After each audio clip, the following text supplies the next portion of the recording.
Hello, everyone. I have decided to read and comment on Jordan Peterson's new book, Beyond Order. And what I am planning to do is go through the book chapter by chapter, rule by rule, beginning with this part, rule number 1, and move to the next chapter once I'm done with the commentary.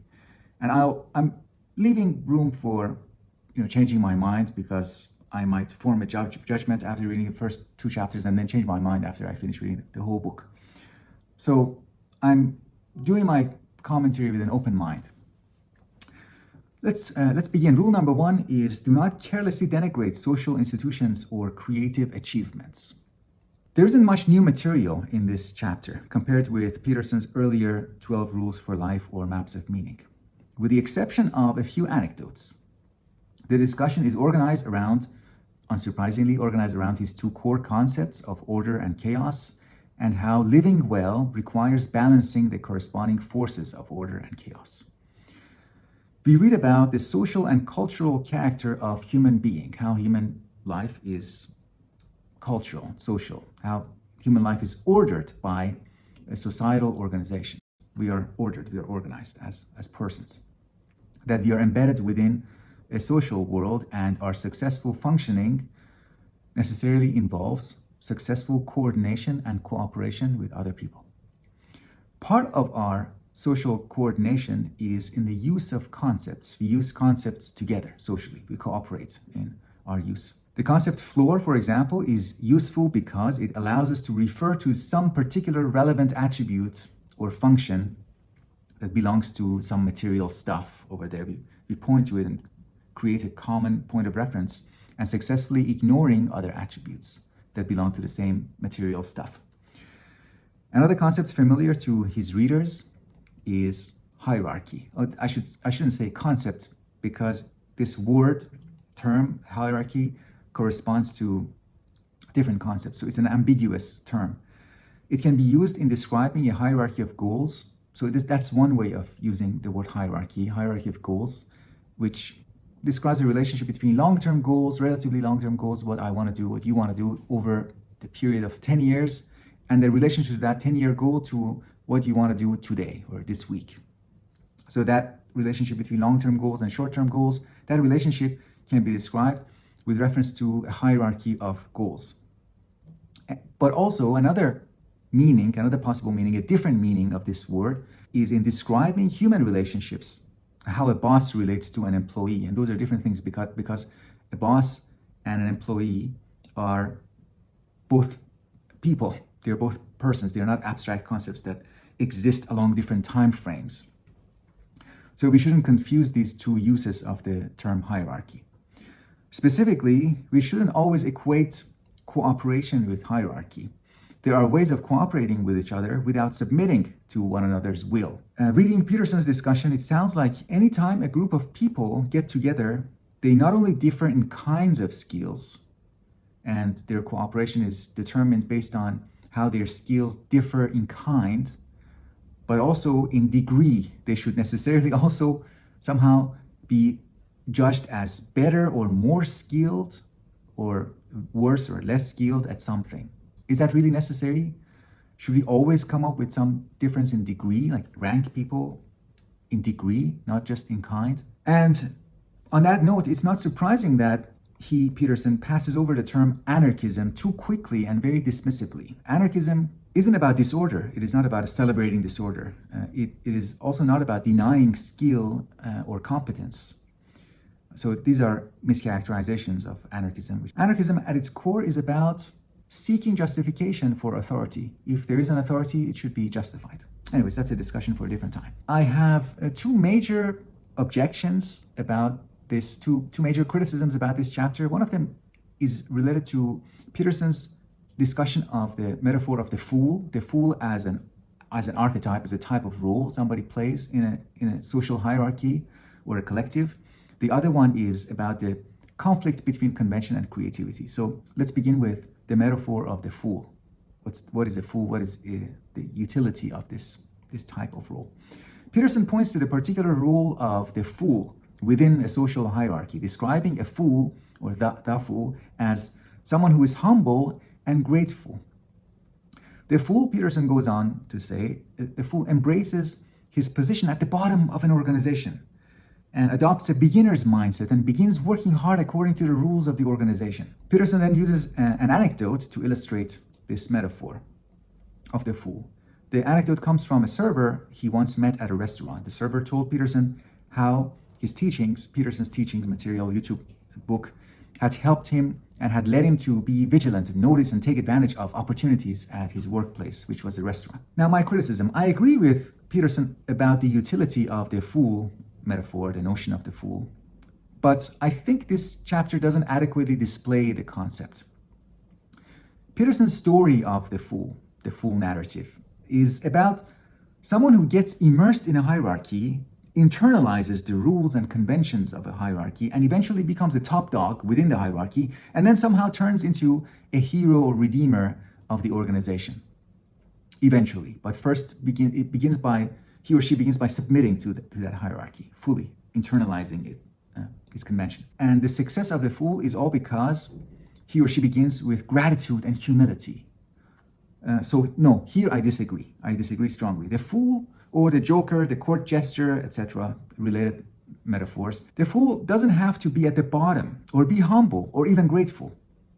The fool is characterized by not taking hierarchy seriously. The fool is great, refreshing, full of vitality and life because she or he doesn't hesitate to break ranks. And that's what makes the fool special. The fool doesn't hesitate to break ranks because he or she doesn't take them seriously, doesn't take ranks and hierarchy seriously. In my own experience teaching courses at the university, I occasionally meet this type of person. Someone who doesn't respect me automatically just because I have this title of a professor.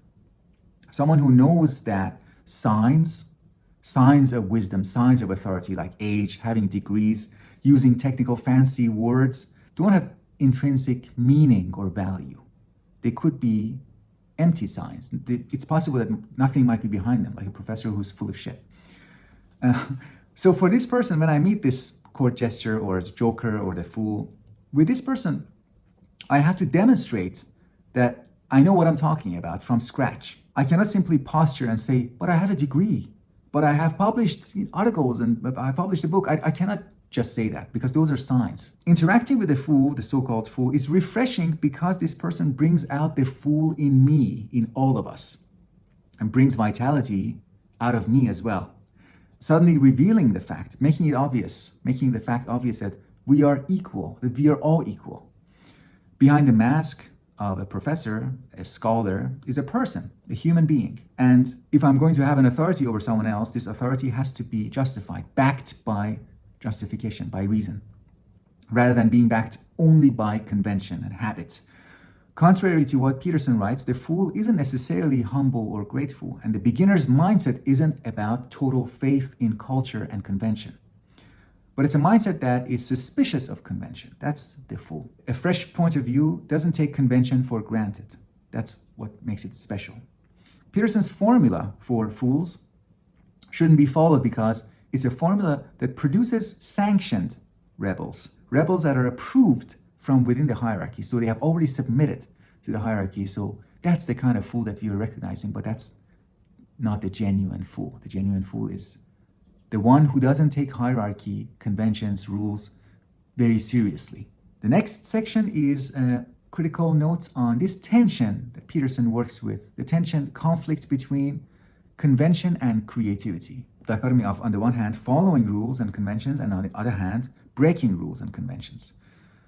This dichotomy consists of pure convention and pure creativity. So these two concepts of pure convention and pure creativity are artificial. They're constructs that are artificial. They don't correspond to anything in reality. These two concepts are the result of an abstract and extreme approach to these two concepts. They're contrived categories. Consequently, the opposition between them is also contrived, as is the dilemma Peterson sees to be the heart of a person's participation in the social world. So that dilemma, in my opinion, is contrived. The dilemma of what should I do? Should I follow the convention or should I violate the convention? Culture itself includes innovation. So innovation is not something outside of the convention. We don't have to go to the jungle, to the mountains to come back and bring novelty and innovation to the culture. Part of culture is innovation, a recognition for what is new and the value, potential value of what is new. That's already within culture. Similarly, education, for example, adequate training in the arts, involves not just developing a taste for convention, but developing taste, appreciation for both repetition and variation, both convention and violation of those conventions. Education involves developing a taste both for convention and for what is counter-convention, which is at least partly recognized by convention.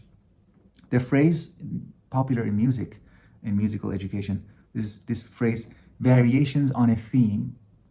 This phrase it's perfect in capturing the unity, the synthesis of what Peterson presents exclusively in terms of opposition. So if those two are always just necessarily opposite to each other, then there shouldn't be a thing called variations on a theme. Because that thing is referring to, that concept refers to one activity, one unity involving both repetition, convention, rule, and variations around that rule. Peterson repeatedly writes that violating rules should be in the service of a higher good, or perhaps we should read a higher rule. Violations in the present time, if successful, according to Peterson's framework, violations in the present time, if they are successful, become new rules in the future. People recognize that this violation it should really be a rule. So it establishes itself as a rule. If we follow Peterson, it seems like we must agree that breaking rules is ultimately another way of following higher rules. And his orientation towards a higher good, the higher good approach, is consistent with his extremely serious style. For a very serious guy like Dr. Peterson, only a higher good would justify playfulness and playing. We should justify that playfulness by bringing in a reason for it. But could we acknowledge the purely explorative aspect of rule violation and playfulness, or a purely rebellious aspect of rule violation?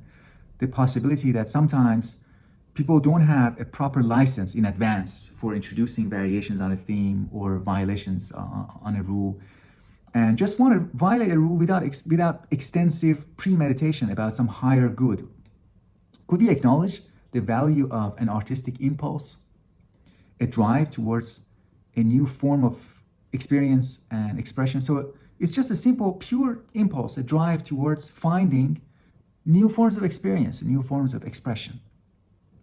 A taste for these types of counter-conventional activity is, I think, absent in Peterson's discussion, at least so far in this chapter. One of the anecdotes in this chapter was about a young woman who came to Peterson for help at first, but then something happened, they didn't get along. Peterson noticed how her approach to environmental problems, the way she was talking about environmental catastrophes, seemed ideological, and that she was mindlessly repeating things she had heard elsewhere, demonstrating, quote-unquote, a moral superiority. If I understand correctly, Peterson described this young woman's style as countercultural or counter-conventional or anti-hierarchical, which would be very puzzling. I don't know why we wouldn't categorize this type of behavior as a problem originating in culture and in convention. Peterson praises people who act according to tried and tested ways of acting, working at a restaurant, for example, or taking a photography class, etc. But what about the young woman who was talking according to the tried and tested ways of talking and forming judgments about environmental issues? All these repetitions are honoring some kind of convention, they're repeating behavior that has worked in some sense. You cannot say the person who is submitting to the organization of a restaurant is conventional, but the person who is repeating a discourse about environmental catastrophes is being destructive and counter-conventional, because they are both doing something conventional. They're both expressing something that is cultural. I think Peterson's judgment of good and bad isn't about what the two individuals do, but about the cultural and social institutions that they represent, the different cultural and social institutions that they are participating in. The restaurant chain, on one hand, is good. The environmentalist discourse and the institution that gives rise to that discourse is bad, maybe. If so, if that is the position Peterson holds, then the discussion shouldn't take the form of chaos versus order, convention versus anti-convention, or convention versus creativity, but an opposition between order and order, different types of order. So the whole framing of the tension, the opposition, what is in need of synthesis and reconciliation is wrong. It is a misframing, mistaken framing. All right, thank you very much for your attention. I will continue this with a discussion of and commentary of chapter 2 or rule 2 in the next part.